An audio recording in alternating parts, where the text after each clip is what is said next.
Je vous remercie.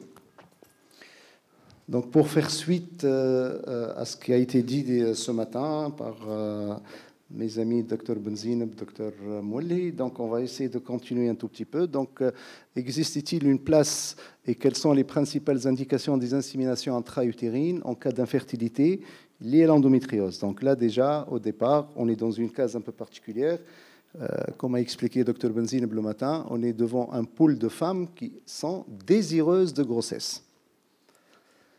Alors, je vous rapporte rien en disant que l'endométriose est une maladie chronique qui touche 6 à 10% des femmes en âge de procréer. Dans la population des femmes infertiles, la part de l'endométriose est très difficile à évaluer. Elle varie selon les études entre 20 et 68%.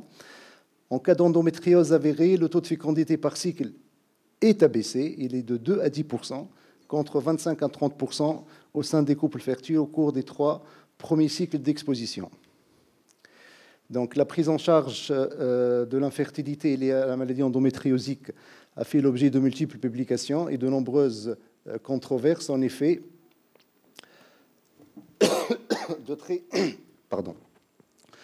il y a beaucoup de facteurs qui vont intervenir donc, et qui viennent...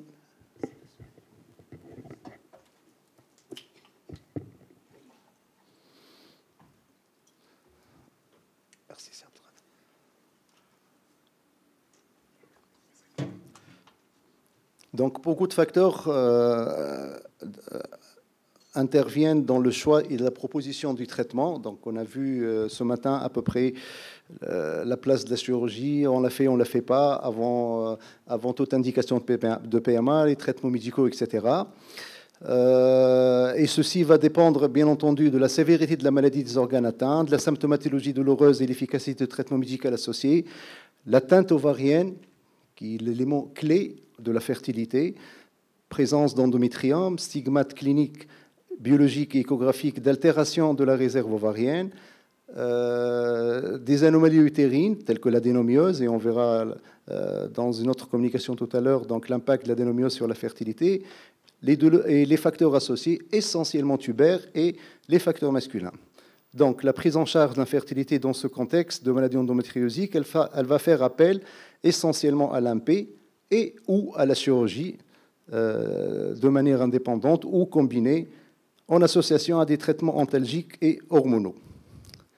Rapidement, je rappelle que l'infertilité en cas d'endométriose et les mécanismes d'infertilité sont dus, donc ils peuvent être mécaniques, tubaires, par le biais d'adhérence pelvienne, de rétraction fibreuse, d'hématosalpinx, utérin, par altération de la réceptivité de l'endomètre, avec résistance à la progestérone, ou peut-être par le biais de l'adénomiose. Lié aussi à l'altération des capitales ovocytaires, et surtout pour les patientes qui présentent des endométriomes ovariens, à l'inflammation intrapéritonéale et à sa toxicité sur les gamètes, et enfin à la dysparunie liée à l'endométriose, qui peuvent expliquer également l'infertilité du fait de la raréfaction, voire même l'absence de rapport sexuel. Bien entendu, avant toute prise en charge d'une infertilité dans un contexte d'endométriose, il est indispensable de proposer un bilan complet d'infertilité qui comprend en particulier, mis à part l'âge de la patiente qui reste un facteur primordial, un bilan de réserve ovarienne, un spermogramme ainsi qu'une cartographie complète des lésions endométriosiques qui serait certainement mieux étayée par l'IRM pelvienne. Et il ne faut surtout pas oublier la demande spécifique du couple, ainsi que le retentissement sur la qualité de vie de la patiente et l'efficacité des traitements hormonaux et antalgiques proposés rentrent en compte dans le choix de la thérapeutique.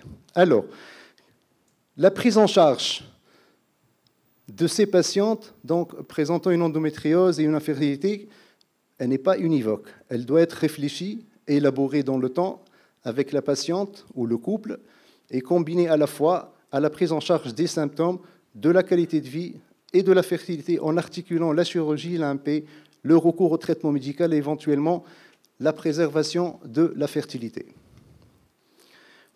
Qu'en est-il aux stimulations simples de l'ovulation? Donc sur ce topo, on va insister sur les stimulations simples de l'ovulation et les inséminations intra-utérines.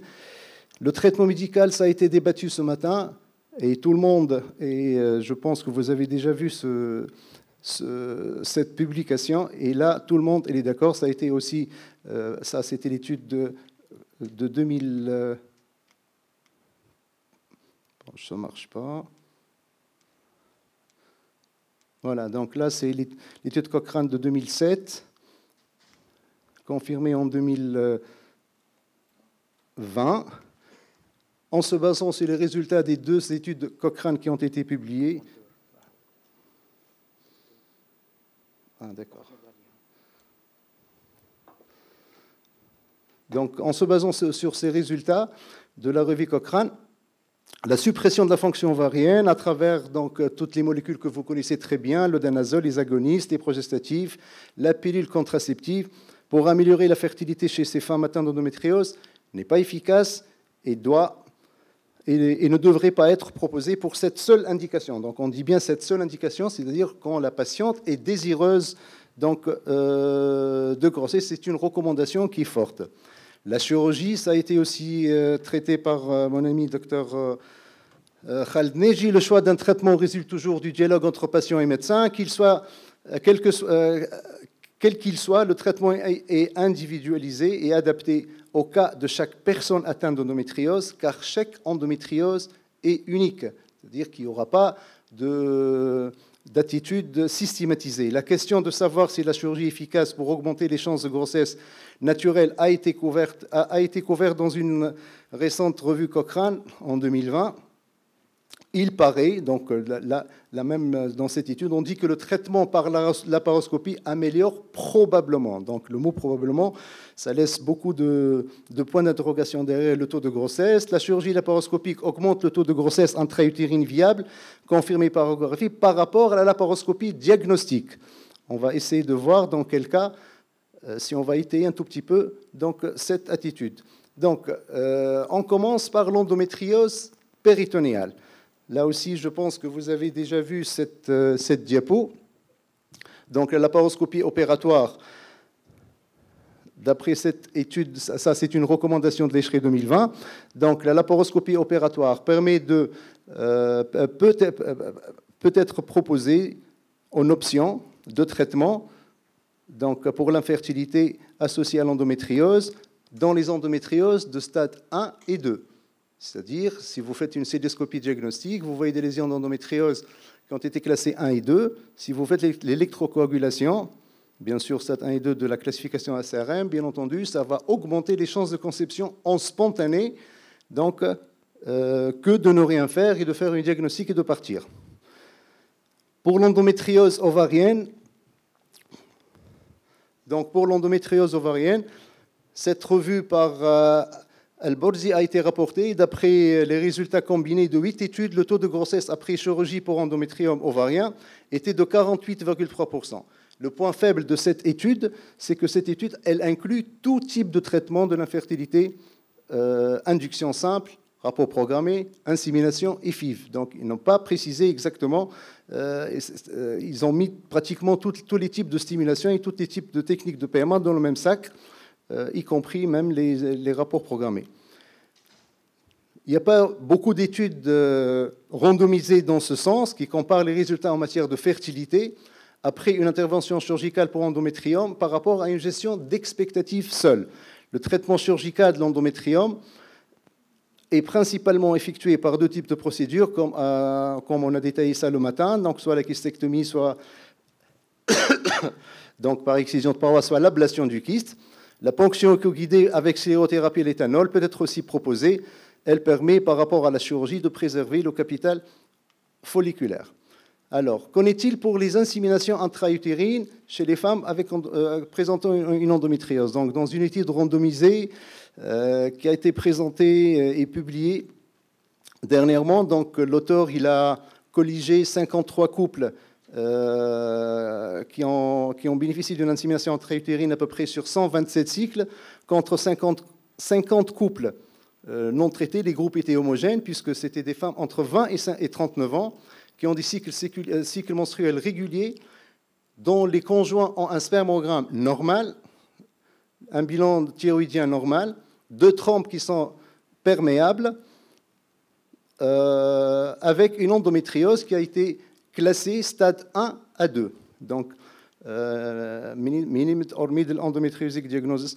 Donc, et bien entendu, sur 12 mois de traitement, qu'est-ce qu'ils ont obtenu? Une naissance vivante a été observée chez 11% des patientes, soit à peu près 14 malades, des 127 cycles de traitement, contre 4 uniquement chez les patientes en contrôle qui n'ont rien subi.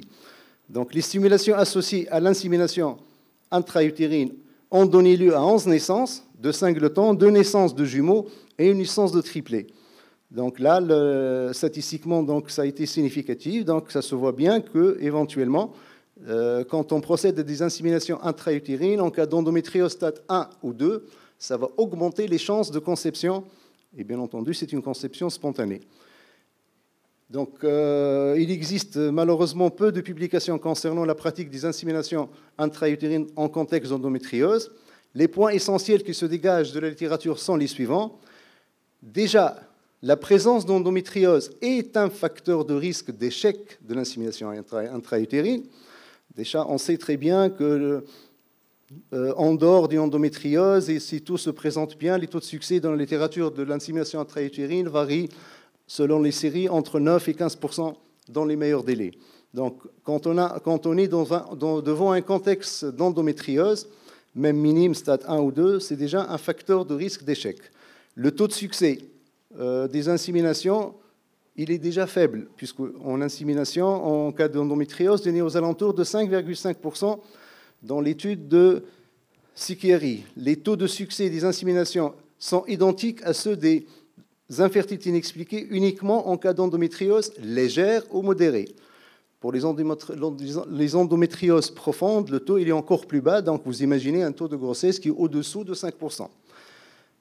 Le taux de succès sont identiques en protocole stimulé avec ou sans blocage préalable, en cycle naturel, chez les patientes présentant une endométriose modérée, avec des taux cumulés de naissance de 18% après 3 cycles d'insémination consécutifs.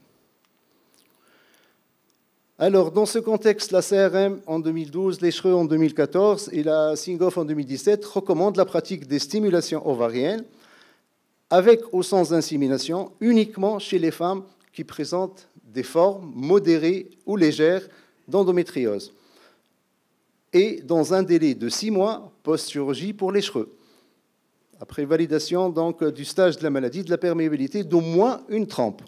La SINGOF ajoute que les données de la littérature sont insuffisantes pour conclure sur la place des traitements d'AMP hors FIV dans les cas d'endométriose pelvienne profonde ou d'endométrium.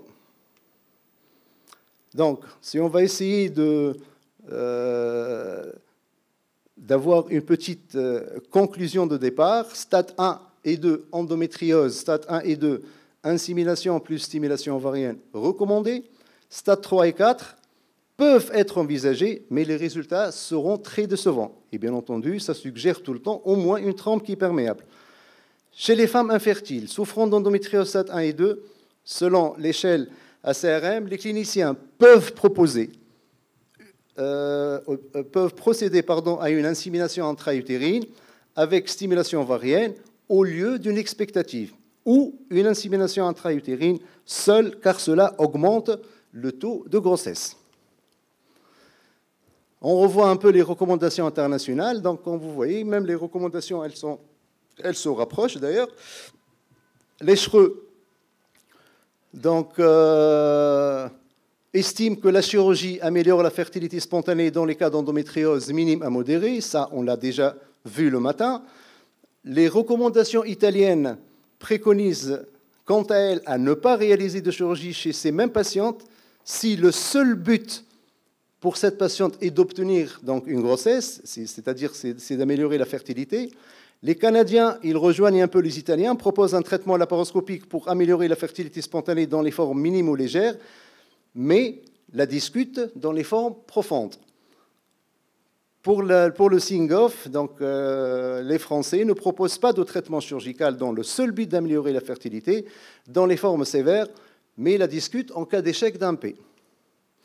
Donc, pour conclure, ce qu'on va retenir chez les femmes jeunes, et j'insiste bien sur jeunes, parce que, bien entendu, si la patiente a une réserve ovarienne basse ou elle a dépassé l'âge de 35 ans, on passera directement au FIV sans aucun doute. En cas d'endométriose superficielle ou modérée, avec perméabilité tubaire conservée, en l'absence de facteurs masculins défavorables ou de réserve ovarienne altérée, 2 à 3 cycles de stimulation ovarienne par gonadotrophine peuvent être proposés, éventuellement associés à des inséminations intra-utérines. En dehors de ces situations, ou en cas d'échec, le recours à la FIV ou à la chirurgie des lésions endométriosiques, en épargnant au maximum la réserve ovarienne, doivent être envisagés. Je vous remercie.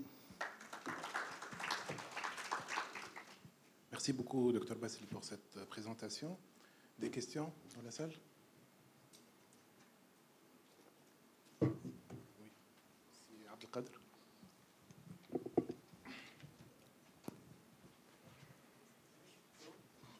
Je crois que c'est Abdelkader. Micro.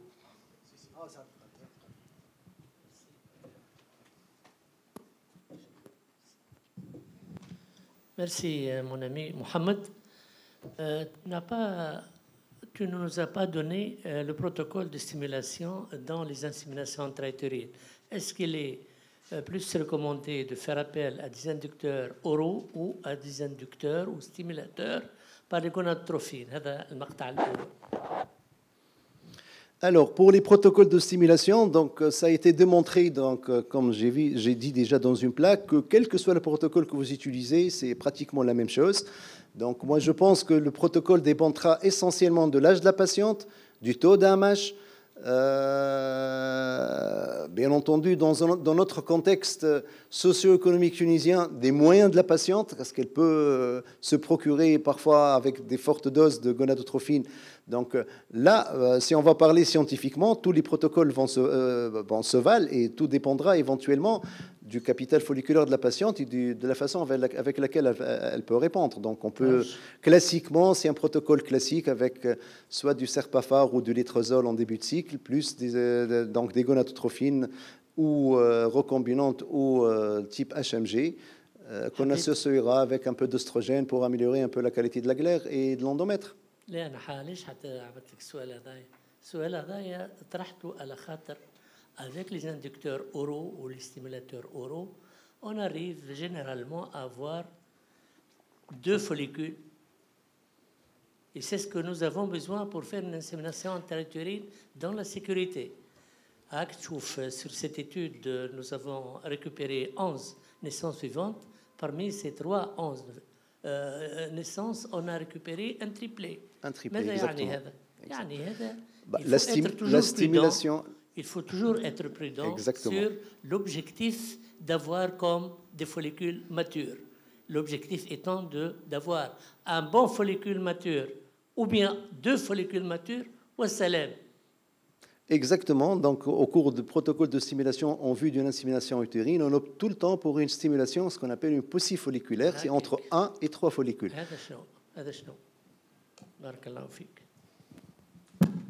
Est-ce qu'il y a d'autres questions?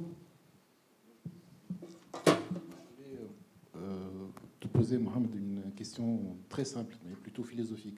Vous avez dit que l'endométriose est un facteur d'échec de l'insémination intra-utérine. Donc, pourquoi perdre le temps pour faire cette insémination et ne pas passer directement au FIV? Oui, donc c'est une question qui est assez pertinente. Donc, on a dit que l'endométriose est un facteur d'échec. Déjà, on a exclu les stades 3 et 4 et on a gardé le stade 1 et 2. Et classiquement, avant de procéder à des inséminations, les patientes vont bénéficier d'une célioscopie diagnostique, d'un traitement chirurgical des lésions endométriosiques superficielles par électrocoagulation donc au bistouri bipolaire ou au laser. Ça permet relativement de traiter les lésions endométriosiques et éventuellement, ça augmenterait théoriquement les chances de conception, que ce soit en naturel ou en insémination. Ça d'une part. Donc les autres mécanismes qui peuvent empêcher la grossesse chez ces patientes qui présentent une endométriose. Ça peut avoir une adénomiose associée qui passe inaperçue parce qu'elle n'a pas refait, la patiente n'a pas fait d'hystéroscopie diagnostique. Donc il y a beaucoup. Bon, l'endométriose, comme vous savez, c'est une maladie qui peut se localiser un tout petit peu partout. Et surtout, si les patientes sont asymptomatiques et qui viennent pour un problème d'infertilité, on peut passer déjà à côté du diagnostic d'une endométriose superficielle. sauf si on explore cette patiente en large. Bon, il y a dans certaines recommandations, il n'est même pas indiqué chez les patientes symptomatiques et qui sont désireuses de grossesse de commencer par les explorations lourdes, astreignantes, hystéro, célio, etc. Donc, mais de toutes les manières, si cette patiente, par malchance, a une endométriose associée, même superficielle, ou une petite adénomyose associée, ça va constituer un facteur d'échec. Et quand vous voyez donc les taux de succès, même à grande échelle, ils ne dépassent pas 5 à 6% de grossesse en cas d'endométriose par rapport à la population générale. Donc, le taux, il est pratiquement au moitié. Alors, comme il nous reste 2 ou 3 minutes, on va profiter quand même de la présence d'illustres fivistes dans la salle. Khal Thérèse, Mohamed Khrouf, Selmi Dessi, Nizar. Vous n'avez pas de réflexion, pas de questions? C'est quand même important. Hein. C'est le sujet, je crois, le sujet le plus controversé, en même temps le plus intéressant. Mohamed.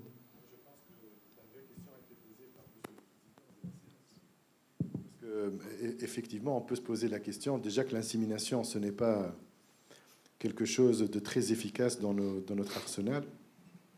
C'est quand même une étape à ne pas brûler. Je pense que c'est une étape.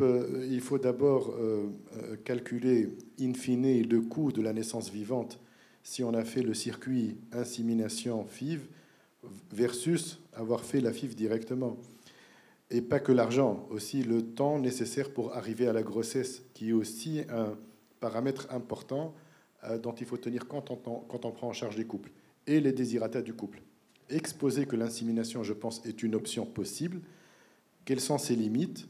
Vous savez très bien qu'il y a des couples pros du naturel et champions du naturel et qui veulent que ce soit du naturel. Si la réserve ovarienne le permet de le faire en toute sécurité et l'âge, ok. Mais expliquer aussi que le chemin le plus court et peut-être moins cher, c'est d'aller vers la FIV directement, paradoxalement.